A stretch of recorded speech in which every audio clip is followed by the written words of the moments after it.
All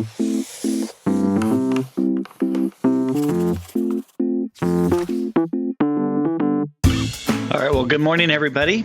Welcome to another Aplos webinar. I'm Dan Kimball, and we're just going to get started here in a couple minutes. I think there's some people still logging on. So if this is your first Aplos webinar, I'd like to welcome you. We'll do some housekeeping and a couple opening comments here in a minute while people are still logging on. Just to kind of get things going correctly, want to make sure everybody's technology is working. If you can hear me, if a couple of you would just indicate in the question box on your computer screen, just let me know that the audio is clear and you can see the screen. Good. Lindsay, thank you. Welcome. Great. Thumbs up. Brandon, thank you. Kim, great. Good. All right, Brittany. Good. Very, very good. All right. Good. Great. All right. Well, it's 10 o'clock, and we're going to kind of jump right into it here. And once again, if this is your first time on an Aplos webinar, we want to welcome you. This is something that Aplos software we do as part of our service to either our existing customers or really anybody that is interested in learning about either some accounting things or nonprofit things, which is what I do. And so my name is Dan Kimball, and I host a series of webinars usually once a month. And my background, of course, is in fundraising, and that's my passion. That's what I love to talk to people about. I am a former development director. I have led organizations. I've done fundraising for big and small organizations, and working for Aplos now. I have the opportunity to share some of my years of experience with nonprofits, people like you, people who are kind of in the weeds, doing what you do every day. So first of all, I just want to say how grateful I am that you take a few minutes, an hour out of your busy schedules to tune in and listen. And hopefully this is interactive. Hopefully you're learning and going. And the other thing I just want to kind of just remind people is that all of our webinars are recorded. So if there's something that you miss or you like these slides, we do like to share that with you. It's something you can take back and share with your staff or your board or your volunteers and all of that. And so that's usually a question. Typically what we'll do is we'll go through a series of slides, and at the end, we leave about 10 or 15 minutes for question and answers. Certainly type in a question if you have one as we go, but we'll try to hit those at the end. And if I miss a question, just re-ask it. I'll try to kind of get through towards the end. So just want to also say that if you are a user of Twitter, we like to use the hashtag Aplos webinar. Also, you can find me at Twitter directly at FugitiveDMK, or our Aplos Twitter handle is at Aplos_software, which you can see right there on the slide. So it's a pleasure to get going today. And just by kind of way of introduction today, we're going to talk about YearEnd Giving, the crazy, wonderful, kind of kooky world of how do we handle year-end giving. So, as a preface, I just want to also say that regardless if you've started your year-end giving, if you have a plan, if you don't have a plan, hopefully there's something for everybody in this. But I think you'll see not only from this webinar, but if you do any kind of searching on the internet, you'll know this is the time of year where everybody's talking about year-end giving. So, and so just by way of introduction, you can see on the slide there that you could be raising 40% of your donations in the last 6 weeks of the year. So as we approach the final weeks of the calendar year, this is the time when many Americans, really many people in general, start to make donations. They fulfill pledges. It seems to be a real mad rush to get those gifts in. And it's where organizations, nonprofits around the country really kind of leverage and promote their nonprofits because of the dynamic of these weeks. It's these dynamic weeks between. It used to really be the day after Thanksgiving, leading up to the end of the year, because as you all know, December 31st is the end of the calendar year, which for some people that's a tax benefit, and we'll get into that a little bit as we go. But for whatever reason, for a long time, it was like almost like the shopping calendar. It was day after Thanksgiving and Christmas. Well, times have changed. Now we see that the holidays start sooner. And so really a lot of organizations are starting their what we call year-end giving campaigns as early as late September, early October, which isn't a bad thing. It's just kind of a reality. So we're going to talk about that a little bit. But I do want to kind of say that now is the time to attract new donors. Year-end giving is a great way to collect pledges, solidify new gifts, gift renewals. It's really important that donors see and feel the efforts that you're taking to translate those dollars into impact. So it's not just about hustling and getting people to give, but it's really about communicating what you're doing out there, how your dollars are being spent, and attracting donors to you. So what we're going to talk about a little bit today is we're going to cover the importance of year-end giving. And I see a typo there, so I apologize for that. And we're going to have ideas how to boost and maximize your year-end campaign. So I want to emphasize, regardless of the size of your budget or your nonprofit, the reason I say that is that if you're like me, at any time during the week, you probably receive in the mail, a variety of campaign materials from other organizations. If you don't, you should, meaning that as a nonprofit worker, one of the things you want to do, get on a couple mailing lists and find out what other people out there are doing. But the reason I say that is that a lot of people get overwhelmed, especially not small nonprofits and churches, because they say, well, gosh, I don't have the money to do these massive mailings and these fancy brochures and all of that. And I'm here to say today, as a beginning, you don't have to. Of course, it's great if you do, and it's great if you decide that a big chunk of your budget wants to go to direct mail or those kinds of campaigns. But with today's technology, I'm here to say that you really don't have to spend a lot of money. There's good and bads of both. So that's just kind of as a preface, because I do know a lot of small nonprofits get a little overwhelmed, from the budget standpoint. The slide here that I'm showing is just a kind of an overview. In my past webinars, I do talk a lot about giving trends around the country. And this is just kind of a good way to set up to where we're going to go today to talk about giving in the United States. And as you can see in the slide, it breaks down not only who's giving, but where the money is going to. So on the left side, you'll see that 71% of the people, and this is in 2015, so last year from January to December of 2015, there was $373 billion with a B dollars given to philanthropy in the United States. And that includes churches, colleges, small nonprofits, health and human services, all of that, those 501cs and churches out there. But the piece that I think is the most important to focus on, especially for this webinar, is the percentage that's given by individuals. This is probably, to me, one of the most important things in fundraising. Is the perception out there? It's the big businesses, it's the Microsofts or the Apples or the Pepsi-Colas that give. But the fact is, it's done by individuals. 71% of giving is done by individual. These are people who are individually or people who set up foundations and giving. So that's a really important thing for you as a nonprofit worker to feature on, that your relationships need to be with the individuals out there.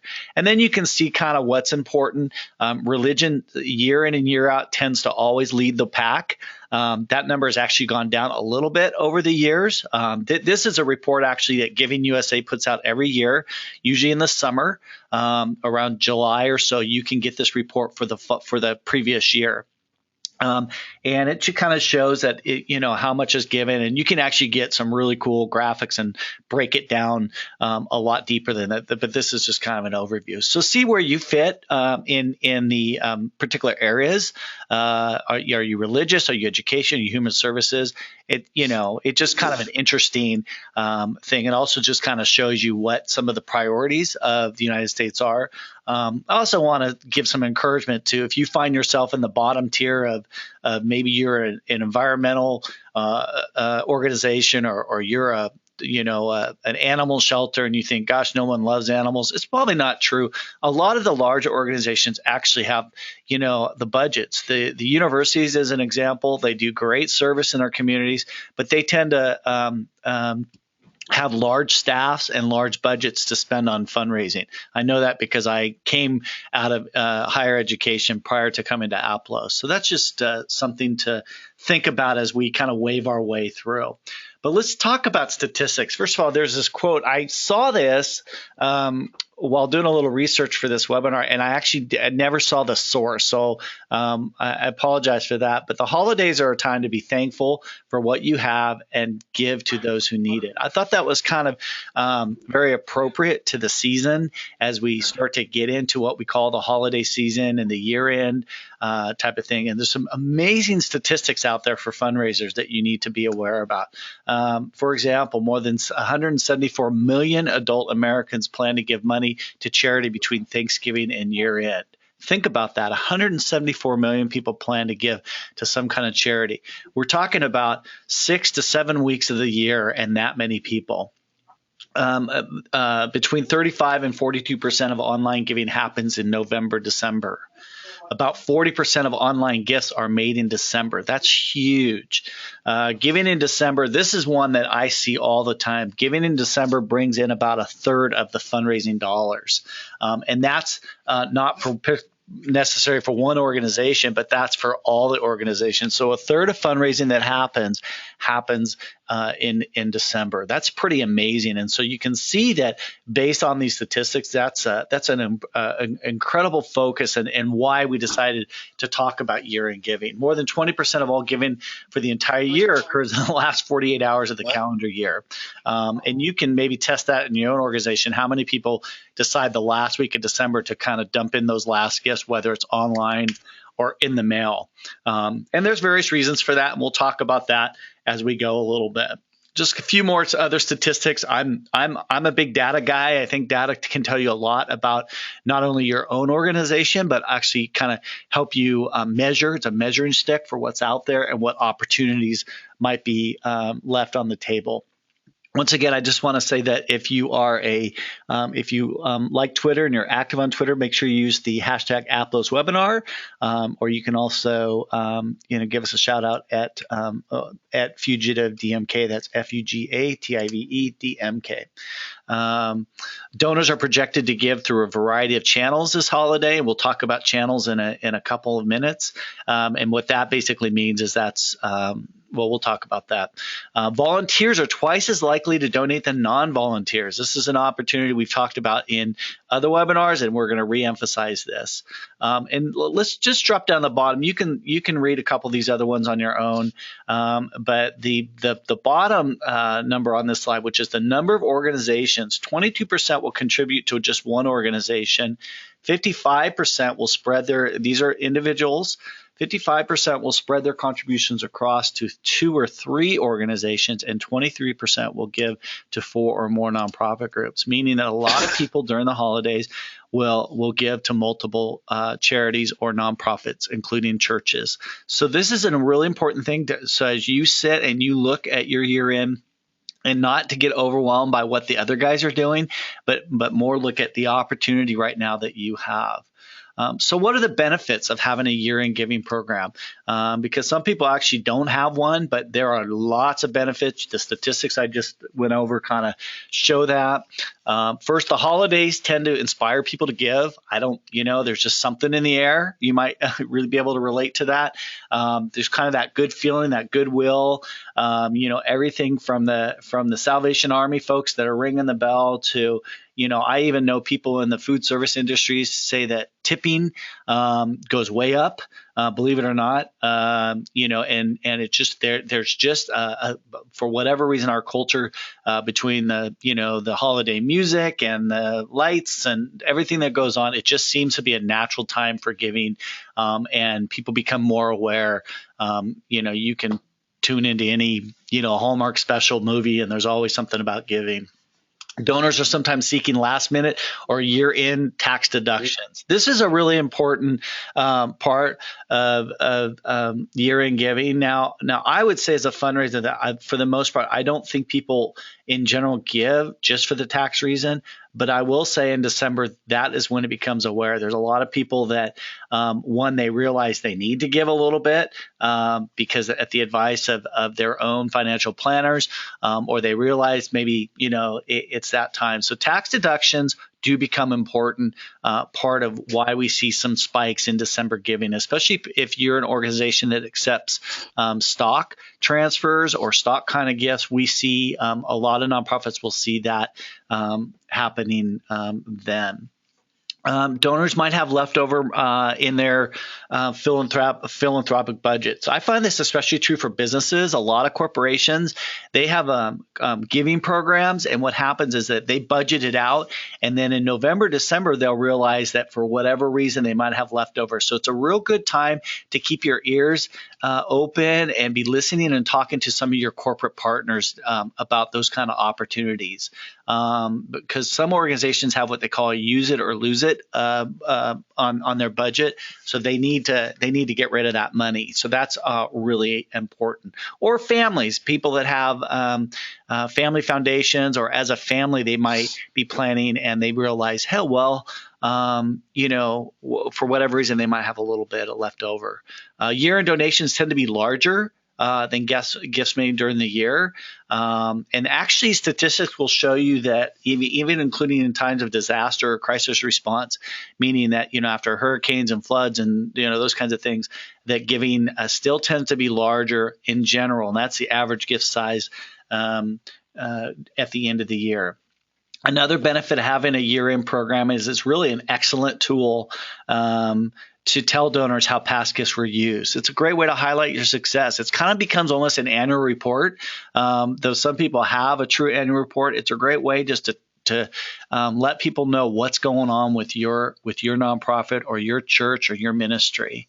Year-end giving can be a potential gold mine for your organization. We'll talk a little bit more about this, but basically what that is, it's a great way to really start tapping into some of your maybe new donors, and actually some of the strongest major gifts that I have been a part of or have heard about actually started through a year-end gift or a gift in the mail. So it's a great way to begin cultivating.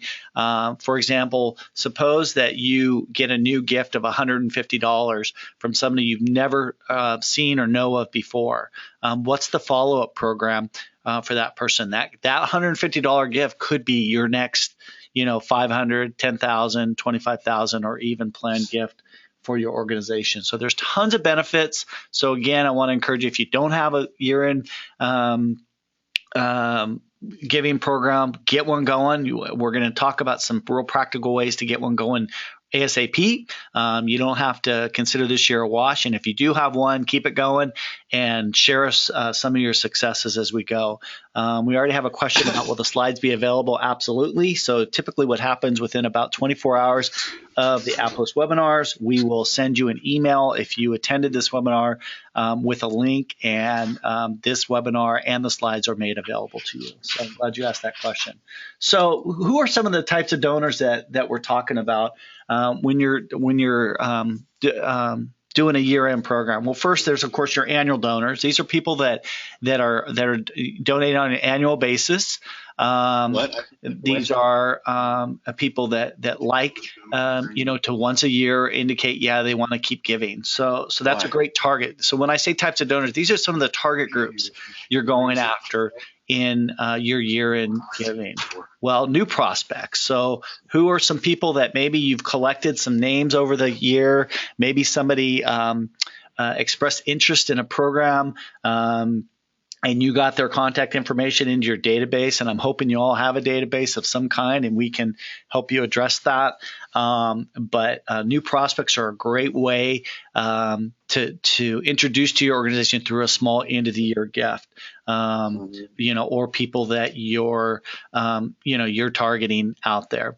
Live bunts or side bunts. I love this slide that Eric from Aplos put up there for us, and it's talking about live bunts and side bunts. And if you don't know the term live bunts and side bunts, it's a very common term amongst people that do fundraising, especially with databases. And so what that means is a live bunt is someone who gave last year, but not this year, but unfortunately not this year.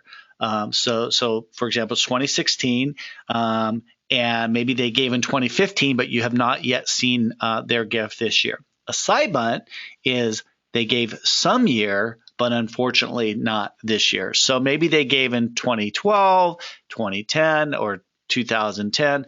They gave a few years ago. You haven't seen them. So this is a term that we use to find what we call our lapsed donors, people that once donated that no longer gave.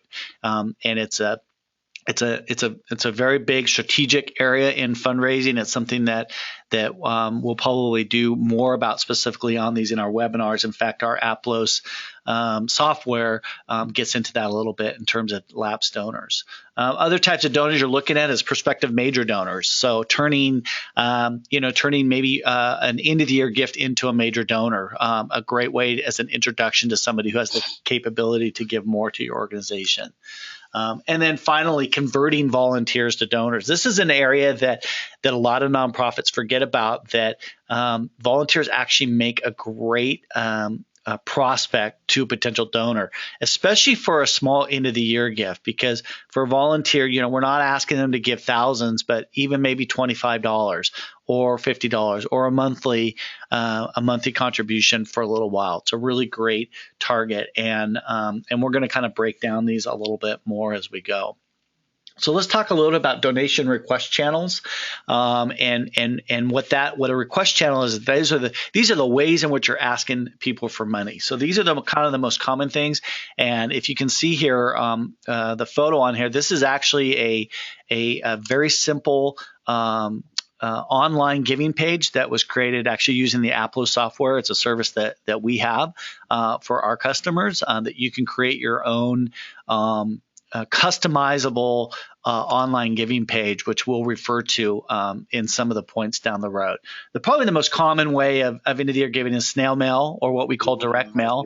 Those are those letters you get in the mail with a reply envelope, from every organization you can imagine.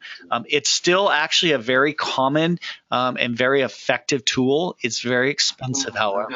So if you're not doing direct mail, we can, there's lots and lots of literature out there about it. It's effective. Some people say that it tends to be your older audience responds the best to direct mail, whereas your younger, your Gen X, your Gen Ys, they tend to want to give online. They don't, necessarily get direct mail like the older people do. So just keep that in consideration. As I said, it's expensive, but it's also a great acquisition tool, meaning that's a great way to get new people into your system. It's a great way to clean up your system in terms of people who have moved and things like that. It's probably it's the oldest style out there. Well, now of course there's email, there's things like Constant Contact, there's tons of software programs that allow you to blast an email using a donation page like you see here on the right. A donor giving page or a website, that's what you're looking at. That's again where there's a customizable page on your website, or a link that you can send to people that says, if you go here, here's information about us, and here's how you can give right now. So that's a donation request channel. Social media, you're seeing much more activity on Facebook. I've actually seen some end of the year giving requests on Instagram. Twitter, maybe a little bit. It's more links. But if you are active in that area, it's a great way to utilize it. YouTube, blog, Snapchat. Obviously it seems like every day there's kind of a new one, but certainly you want to be aware of it. Some organizations have more success than others, depending on your market, depending on your own organization, kind of thing. So keep that in mind as well. You're hearing background. Okay. I haven't had to. Anyways, so we'll keep going here. I'm sorry if you're having any audio problems. Sounds like everyone's doing okay though. Remarketing. And then phone calls. Again, another effective way is actually just taking your donor list and making phone calls. That's another channel. And then lastly, mobile giving. This is one that's it's been around for a little while, but it has its usefulness. I do not personally have a lot of experience in mobile giving, but I can refer nonprofits. There are companies that for a fee will help you set up mobile giving, and that's when you can text a number or, direct people to your website specifically through mobile giving kind of thing. So let's get into some practical ways that you could boost your year-end giving. So we talked a little bit about the importance of it.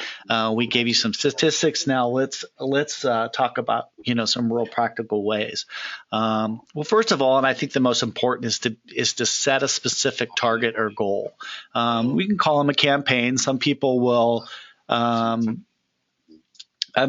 I'm going to hold here 1 second. I apologize. Some of you sounds like someone needs to mute their mic. Okay. So please mute your mics out there. I think if you are hearing background noise, it might be from other people because it's pretty quiet here in my office. So try to mute your own phones or mics or however you're listening in there. So we'll kind of keep trekking along here. So set a specific target or goal or campaign. That's a great way to motivate people. In other words, you're not trying to, get your entire budget for the year, but make sure your target is clear, is measurable, and realistic. If you're a medium-sized organization and your annual fundraising goal is, I don't know, 100,000. I doubt you're probably going to want to do $100,000 in your year-end giving campaign. That's probably not going to be realistic, but something that you can really communicate well, whether that's for a specific project purpose, but let folks know what you're up to and keep it realistic. Ask yourself the following questions. What are you trying to accomplish? Picture what your ideal result will be. Who are you trying to reach? Decide on your key audiences and what do you want them to do? So what I find a lot of times is they do a great job telling their story and they tell us all the great things they did that year or some of the donations that came in, but they forget to do one important thing. There's no call to action. What do you want me to do as a supporter? Do you want me to, clap? Do you want me to call you? Do you want me to make a donation? And that's the area that a lot of nonprofits sometimes miss the boat on. Will they be asked for a specific donation amount or pledge a recurring gift? And this is in your giving pages, how you can kind of guide people. If you just leave, give whatever you want, or can you guide people to, we suggest that maybe $10 a month or $15 a month or something like that. And then what is the best way to reach my audience? Once you've identified your audience and calls to action, think about the best way to reach and activate your supporters. So this is where we get into really having a relationship with your donors. Even if you have a mailing list of 300 people, knowing kind of who those donors are and what groups those donors sit in. Are they past donors? Are they board members? Are they current supporters? Are they volunteers? And we're gonna talk about that here in a couple minutes as well. Use a multiple channel approach whenever possible. So what this is talking about is, remember we were talking about the different channels in which people give, email, online giving, Facebook, all of that. So more and more experts in fundraising are saying instead of just doing one type of approach, you want to do multiple channels as much as you can. So maybe you have an email campaign that offsets a small direct mail, meaning maybe you mail a group of donors one thing, you do an email, and then you follow up with some phone calls. In other words, try to diversify. The saying in investing as you diversify your portfolio. It's the same way in fundraising. Try to get as many different messages out there. The great thing about the email, phone calls, Facebook, and Twitter type stuff is that's not an expensive way to get out there. So maybe you invest a little bit of your budget into a direct mail, and then you spend some other time and effort doing an email campaign and Facebook and things like that. But make sure that in all of it, you mention your website donation page in all your pieces. So if you're sending a direct mail, meaning something in the U.S. Postal Mail, refer them to your donation page, and the same with all your online giving. And then if you can't afford, I like this thought a lot. If you cannot afford to do a direct mail piece or you're pressed for time, make sure you mention the campaign on your website, on social media, and any newsletter that goes out before December 31st. So what I'm kind of suggesting here is that if you're just now thinking about doing direct mail, putting a piece in the mail, you're borderline too late by the time you write it, craft it, edit it, print it, et cetera, but you can still get something out there on social media. Either way, try to take advantage and leverage the various channels that are made available out there. Here's some other things. Here's probably, I'm not going to say it's the most important, but man, I can't emphasize this enough, is how are you using your compelling stories and photos? For me, there's nothing more boring than opening up an email or a mail and a piece of mail and not seeing, any pictures or not hearing a story about what the organization does. Instead, I hear maybe something about the executive director and how hard they're working and so on and so forth. I think you get the story. One of the things I really encourage you to do as a nonprofit leader or a church leader is start collecting examples along the way. In other words, when I get solicitations in the mail, I pull them aside and I put them in a pile, and every so often I go through them and I kind of make notes. This is things I like, and these are things that I think can be improved upon. The same with your email. Set a little file and start tucking away some of the examples out there that you like. But the point here is identify stories about the impact your organization is making in your community and where you serve. I don't think there's anything more powerful for donors than to know about some of those great stories. Keep those stories short, 2 to 3 paragraphs at the most. I think with the amount of traffic people are getting in the mail and email and online, even Facebook is becoming very cluttered. People aren't spending as much time scrolling through a long web page anymore, or the old school direct mail is 2 to 3 pages long. Some experts say that's still really effective, and that's a whole kind of other area. But for the most part, I would say keep your stories short. Use one story per message. So this idea is that instead of just doing one story, do a couple of stories and then segment them out over a period of 3 weeks. In other words, if you're doing an email campaign or you're on Facebook, do a story for a couple weeks and then do a new story, and kind of build up to the end of the year. Kind of thing. If you have ideas or things you've used, Twitter's a great way to do that at hashtag Aplos webinar. Tell us kind of what a success you've had out there. That would be a great way to share that. Be sure and highlight how donors are making a difference. In some of my past webinars and a lot of the literature out there, we've talked about the term donor-centered fundraising. The idea here is about 5 to 6 years ago, a lot of organizations were realizing that in the messaging of nonprofits, there was too much emphasis on themselves, on how great they are, or all the work they were doing, and not enough on the donors. Donors want to know about the impact. So talk about them. You don't have to talk them specifically by name if they don't want that, but how are they making a difference out there? And this is a great time to put out your achievements.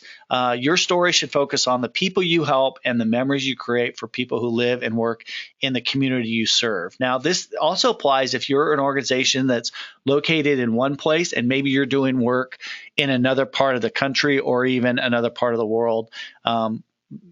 Type of thing. We have several organizations here where Aplos is located that do work in other parts of the world, in Africa, Haiti, places like that. So it's really important that you highlight the work that's being done there. And then highlight 1 or 2 donors or businesses and how they are helping make a difference. Some donors would rather be sort of under the radar, but some donors really don't mind you telling them their story. And I think it will inspire other people to say, hey, I could do that as well. So keep that in mind. So be sure and accept online gifts. I'm really hoping that in this day and age, everyone's doing that, but it's really critical anymore you have some kind of online gift acceptance made available. That, in other words, a donate now. Be sure your website can receive online gifts. Make it easy. Don't make people go digging for how to give. If I have to look really hard for an organization, it's going to probably my inclination to want to give to them is going to decrease because it's not important to them. So if you have somebody in your organization that's your webmaster or you're contracting your web services, be sure and talk with them and add that feature. It's not very expensive. There's a number of services that can help you with this, Aplos being one, and we can provide you with other ways to do that. PayPal, those kinds of things is what we're talking about. Be sure and put a donate now button on your homepage. That's an easy link, a big button that people can say donate now. Visitors can find it easily, and they where they click to donate. Put that up front and visible, and it doesn't have to be clunky or inappropriate. It can do you can do it in a really nice way that blends in with your website. I know this might sound kind of strange for people or kind of funny, but make the donate button big. Make sure it kind of stands out. I've even seen people say that it's important to kind of make it a nice visible color, green or red, or something that stands out. Make it easy to spot, because really at the end of the year, what you're really doing here, we're not fundraising right now. We are fundraising.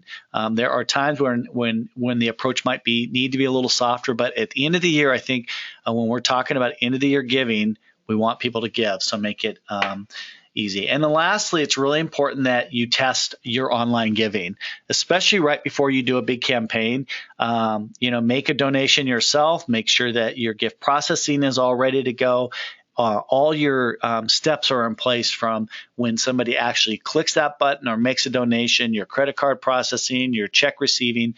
Make sure all that stuff's in a row, because there's nothing more frustrating for donors trying to give is to get a message that the site is down or their credit card's not working, and it's on you, not on them. So all of those things are really important in your process.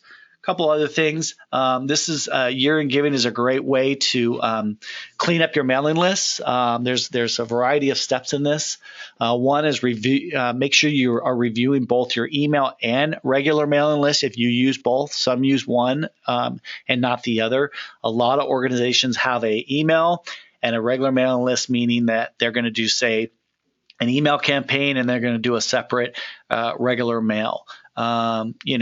Look at your list. Segment your mailing list. Now, we're going to take a few minutes and talk about segmenting your mailing list. If you have the ability to do that, most fundraising softwares, if you're using one, can help you with that. But what this is, when we talk about segmenting your mailing list, we're talking about knowing who your donors are and who you're mailing to. In other words, if let's say you've got 400 people on your mailing list, are you sending all 400 people the same exact thing? Maybe you are, and maybe it works. But what a lot of organizations do is they'll actually segment their mailing list based off of what that donor's history is with you. For example, if I'm a donor to your organization and I just gave you, say, a $500 gift in September, and you in October or November decide to do your emailing campaign, and you send me a letter that says, "Dear Dan, we'd like you to consider a large gift to my organization." And I think, well, wait a minute, I just gave you $500. That might kind of offend me a little bit, because I'm saying you don't really understand me as a donor. So if you have the ability, what I'm going to encourage you to do is really segment your mailing list based off of that donor's history. You want to treat board members maybe a little differently. People who have given versus people who have not given. People who have not given for a while, you want to say, "Hey, we haven't heard from you in a while. We would love for you to partner with us again." So these are ways in which you can personalize who you're mailing to and who your audience is. It goes back to those questions a couple slides ago about knowing your audience and all of that. So that's something that I think is really important, and you can really utilize your software for those kinds of things. Personalizing your email, look at your list, determine how many first and last names are associated. Try to get as many first and last names in there as possible versus dear friend. Again, if you have the ability to do a mail merge by name, it's really a great year-end giving campaigns are a great way just to sort of kind of clean up what I say, kind of clean up the garage a little bit. So your data is your garage, and you want to get in there and do you have some people in there that maybe have moved away? Do you have new addresses? Do you have people who have unfortunately passed away? You don't want to send deceased people a brand new mailing. Those are the kinds of attention to detail that donors really appreciate, is that you know them and that you're getting the spelling of their names right. So this is something that your staff can do, your volunteers can do, and good database can do. And who can you add? Do you have a stack of business cards from people from Rotary or whatever community organizations you went to, and somebody gave you your card? Add them to the list if they said you could. So clean up those mailing lists, look for duplicates, and really spend some time on that before you jump into your year end. Review giving levels. And what this is it's really important that when you do year-end giving campaigns, you give people different ways that they can give. First of all, make the donation form simple. Don't ask for more information than you need, because again, this is quick giving. This is not, a full donor profile in this case, because really once you get them in your system, you can go back and get to know that donor and get more information. But if donors have to spend, 15 minutes for, this is not the time when you want to know the name of their dog or, their favorite food group or anything like that. This is the time where you want to just kind of get the basic information, name, address, credit card, whatever. Make it easy to enter billing information. Can donors set up reoccurring payments? This is a great way to partner people, is explain to them, hey, for $20 a month, this is the kind of impact that you can have. $20 a month times 12 equals, you can give them that amount. Consider adding a photo and a caption on the form describing a specific reason to donate. So a clean, I think we gave you an example of a nice, clean online giving form, and really leverage the different types of ways. We like to, in fundraising, really like to suggest that you give giving levels. So for example, give them 4 levels, going from easy $25 a month up to $100 with a blank space other. But if you leave it blank, you tend to give people an opportunity to not either give or give as much as maybe if you suggest an amount. And then finally, link the donation, the Donate Now button page only. In other words, don't send people to your website in this particular campaign to have them read a story from a month ago or have them go digging through. The direct mail letters and e-letters should link directly to the donation page right away. Don't send them to any other page. The call to action here at the end of the year is to donate, because that's really what it is. It's a campaign. So if you send me, to, the biography of the founder of the company, and then I got to go somewhere else to get to donate, you're going to lose my attention as a donor. So those are some important things. Lots and lots of stuff out there about how to craft a strong appeal letter or a strong appeal message. I'm going to kind of whip through this quickly. I'm not going to read all the points as the slides are made available to you, but this is really, really critical, that an effective appeal is equal parts emotion and urgency. So obviously you want to, we need your help. We want you to give. We want to partner with you. You don't want to go so much that it sounds like, you're going to close your doors. So you really want to kind of find that balance. If you yourself as a nonprofit leader don't find that writing is your great skill set, then I would encourage you to seek out a volunteer or a board member, or maybe even hire a part-time writer to help you with that. There's tons of information out there on the internet, and at the end, I'm going to give you some resources that you can go to, people that really talk about this. But some quick points is show how donations will be used. Tell them all the great things you've done. Be specific. Don't just assume that your donors know what you want them to do. Be sure and ask them for very concrete action. Here's what we want you to do. Keep it simple. Remember that it is end of the year, which means December is a busy month for everyone. So, you want to make those strong, compelling cases, but yet you also want to be considerate that, they don't have time to spend, an hour reading, your literature, your website, so on and so forth. I think you guys get the point and hope so. And remember, it's not all about you. And what that means, and that's not to offend anybody that does great work out there, but basically what that means is it's really about the donors. Instead of talking about how great you are, share stories about your donors, your volunteers, and the people who are benefiting from the great work that you're doing out there. We know that your staff works hard, but really what you want folks to know is what impact are you making? What are those donations doing to make your community better, to make people's lives more enriched? So on and so forth. And then make it personal. People give more when they feel they're helping another person who they can relate. So instead of talking about the masses, really kind of dial it down. I heard a great example of someone who recently was talking about going to a concert that they really liked this musician. And when there was a song that was sung, that person described that they felt like that song was being sung just to them. Even though there was 30,000 people at that show, they felt that that song was being sung just to them. Right? The same way, right? As if the audience person that you're writing specifically to them, or that you're writing a friend about your message. So maybe that's some quick tips. But as I said, there's lots of other things. Have a thank you strategy. That cannot emphasize as enough is the power of thank you. So you've gone through all the work, you've put together a great, a nice end of the year campaign, an appeal. You put it out there, but you don't have a thank you process in place. And this is important, that this is not just an automated, though automated thank yous are important. So if you give online, you want to make sure that somebody gets an automated thank you right away. But everyone who gives a gift, whether by check or online, should receive a paper thank you. I really believe this. If the majority of your donors are giving through your website or online, it's important that you still send a paper thank you.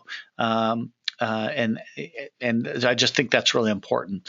Online givers should get a thank you letter that does not look or sound like a receipt within a week. This is really, really important. So a tax receipt basically says, you are acknowledging their gift, and then that's a receipt that they can use to either give to their professional tax person, or they can use for their taxes.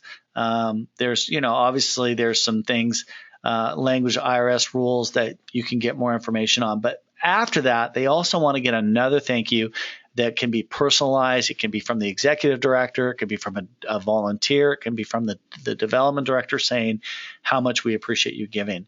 I've heard people say you want to thank donors at least 3 times. When they make a donation, when they get your email receipt, and when they get your thank you in the mail.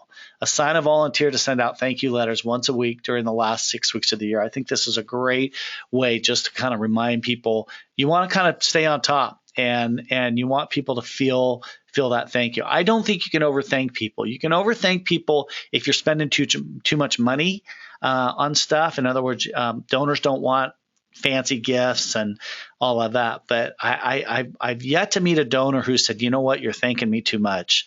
I just haven't found that. I think people want to feel that appreciation. Automate your thank you emails. The reason you want to do this is, one, that it's going to make your life simpler. But then that immediate feeling of hey, I got this. I made a donation yesterday to a public radio station about 4:00 in the afternoon. This morning when I got to work early, I had a really nice email thank you, and with it was gracious, and it gave me a phone number. If I had any questions, I could call them, which I thought was great. Tweet about it. There's some great programs out there right now where you can you make it easy, where once they give a gift, they can actually hit a link, and on their Facebook and Twitter account, they can say, hey, I'm supporting XYZ organization. I hope you will too. And that's just a great way to promote and get campaigns going very, very quickly. Send handwritten notes, thank you cards, and make appointments now. Your most important donors should not get a blast email. They need to be contacted in person. What that means by making appointments is, if you have a first-time donor, give them a call. Or if you get a unusually large gift, give them a call. Talk to them and offer to go out and during this kind of crazy busy season, get out and make some one-on-one appointments with some of those donors. So these are different ways that you can thank your donors. So a couple last things, and then we'll have some time for question and answers. Are you overwhelmed yet? I hope not. I mean, the point here is that on these webinars is that you can take some of what we're saying here and apply it. These are lots of topics and areas, and we certainly hope that these can be practical for you and you're not overwhelmed. But another approach is on ways to boost your giving is use a very target specific approach, and then a few other reminders. What a target specific approach is meaning maybe you want to identify 10 or 15 major donors who have yet to give this year, and you want to target them, meaning you want to send them a very specific personalized piece. And again, that can be an email, it can be a letter, from the board, the chair of your board, or the executive director, or another major donor. Or both, signed by both. Maybe you want to, and this number's random, there's no science to this, but maybe you want to identify 50 donors and you want to make face-to-face calls. What that means is you want to give them a call on the phone and ask them personally, hey, would you consider partnering with us in our end of the year program? In other words, approach it as a campaign and not just a one more mail-in throughout the year. Don't let reluctant volunteers hold you back. Meaning get them involved. Some people say warm up your donors before the ask. So hopefully you're having good contact with them. Some organizations will do donor events in the late summer, early fall. So for example, they'll bring donors together and they won't ask them for money. Maybe they'll just give them a tour of the organization or just get them together for a social hour. And then a couple, weeks later or a month later, they'll then send them a year-end appeal. And it's not trickery at all. It's really just, it's kind of just making that a little more personal. Donors will say, hey, I was just with that organization. I had a good feeling. I like their leadership. I like what I had to hear. I'll give. Make your solicitation obvious and easy to find. We kind of already talked about that in your various ways. Don't make donors work hard. Make it easy for them. Follow up the appeal letter with a phone call, and then plan 1 or 2 follow-up emails. So if you're doing online campaigns, it's okay in that last week of December to kind of give them one last, hey, we'd love for you to be involved, and kind of leverage that. Hey, it's the end of the year, and you can leverage that tax benefit as well. This is a great time to not only help us, but help your taxes. And just 1 or 2 other thoughts here before we get into their question and answers is I just want to talk about online donation pages, because so many people are going that way now. And again, that's a very specific page on your website where people can go to make that donation. So again, we've talked about some of these points about keeping them short. Make sure your online donation page looks and feels like your website. Even though there's third-party vendors out there, the best ones are the ones that will help you make it look personal. If I feel like I'm going to your organization to make a donation, and if it feels like I'm leaving your page to go to a third party to donate, people feel a little uncomfortable. They just want to, if they trust you, they want to feel like it's your organization.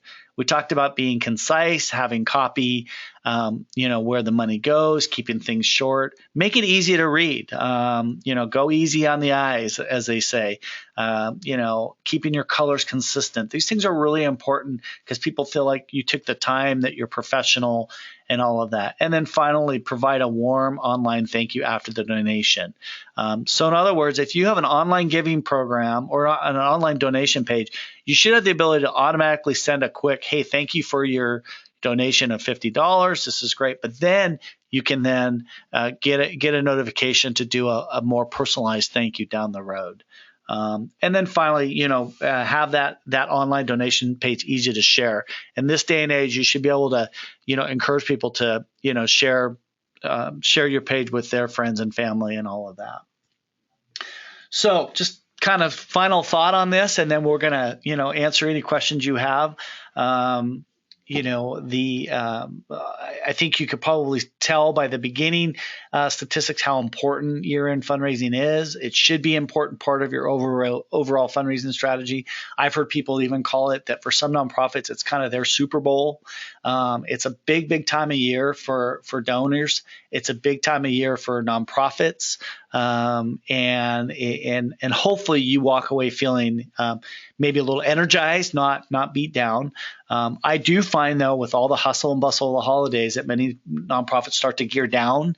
They close shop. The last couple weeks of December, they're hard to find. They're doing holiday parties, and really, I think you really should consider, making yourselves available to donors and ramping up, because really the reality is I find in nonprofit world the first few weeks of January tend to be slower than the last weeks of December. So I would propose that you ramp up your year-end efforts with good planning, strong messaging for your organization. So those are just kind of some thoughts. Again, hopefully that will inspire you to try a strategy or two. The one thing about webinars that I have found in my own experience and seminars and conferences is that, the term, it's like drinking, drinking from a fire hose kind of thing. You're not going to be able to do it all. So take one or two things, look at what other people are doing well, and copy that.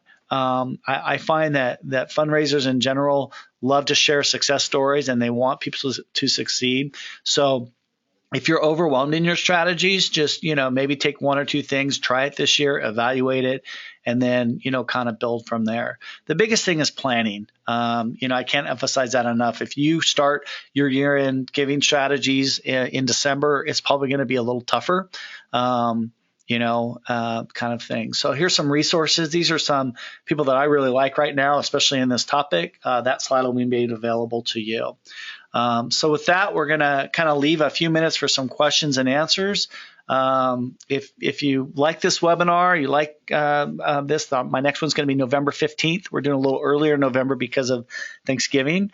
But I'm really excited that we're going to actually bring in an executive director or two from some local nonprofits, and they're going to talk about a day in the life of a nonprofit executive director. I hope you can join us for that on the 15th. So with that, if you have any questions, we will be happy to answer those. Thank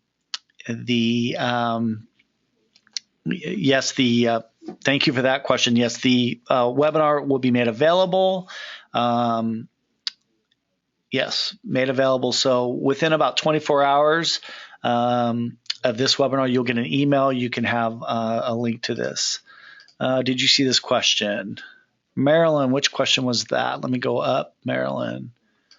Okay, I hope you talk about collecting donations from other states. Specific rules requires registration in those states for online and snail mail appeals. Yes. So my understanding is that if you each state has their own set of laws in terms of how you can solicit in that state. Is that right, Marilyn? Yes. My advice is to kind of reach out. I do not know the different state laws. I just know I saw an article yesterday somewhere, and Marilyn, I'm going to follow up with you personally on. I saw a link yesterday to an organization that addresses that specifically. But I think with snail mail, I think you can solicit as long as they're sending it to your organization. So if you have offices in different states, I think the rules are different. But what I'll do on that one, because I don't know how to answer that question, is I will send that to you, Marilyn, directly, and if other people are interested, I'll put a link on our Aplos Academy or something like that. So. That's a great question, by the way, and I do know the laws are different for different states. Any other questions out there? Thank you. That would be great. How do we set up the Aplos donation page? Well, if you're an Aplos customer, our support team will walk you through that. If you're not, you can reach out to us individually and we can walk you through that. Is that helpful, Adam? Okay, good. Well, thank you, everybody. We're, again, just really grateful that you take time out of your busy schedules. Part of our role here at Aplos, aside from, our expertise in accounting and fundraising, is we want you to be successful. It's one of the reasons we offer these webinars, regardless if you're a customer or not. My passion is fundraising, and we love to hear stories out there. So please reach out to us. There's our website. My information, I think you can email me directly at dan.kimball, Kimball, at aplos.com. I think my information is also on this webinar stuff. So with that, just ask you guys have a great day. And whoa, Brittany, did I miss your question, Brittany? Can you talk more about? Oh, I'm sorry, Brittany. One more question before I wrap up. Can you talk more about ways for small organizations to automate some of these ideas? We can automate things, make our. Okay, so on the automation process, really the quickest way to think is if you're using an online donation page or some kind of online donation service, that should be available pretty easily, where you can set up a automated response. If that's not made available, I would encourage you to look into. You can call us here at Aplos for some tips on that, but that's something that should be made available with the automation process. With snail mail, there's not much you can do in automations other than having a process in place. Where from step one, when the mail gets opened to the check being processed. But the automation is really talking about when people make an online donation, and almost all softwares that I see that make that available can generate that for you, where you set up a template and go from there. So Brittany, if that is not as clear as you want, then reach out to me directly. So with that, I think that's going to be our final question. And again, I think please reach back out to us individually through our website or through the GoToWebinar, and if you have any other questions. And so again, we thank you and wish you all the best in your fundraising efforts for the end of the year. All right, see you next time.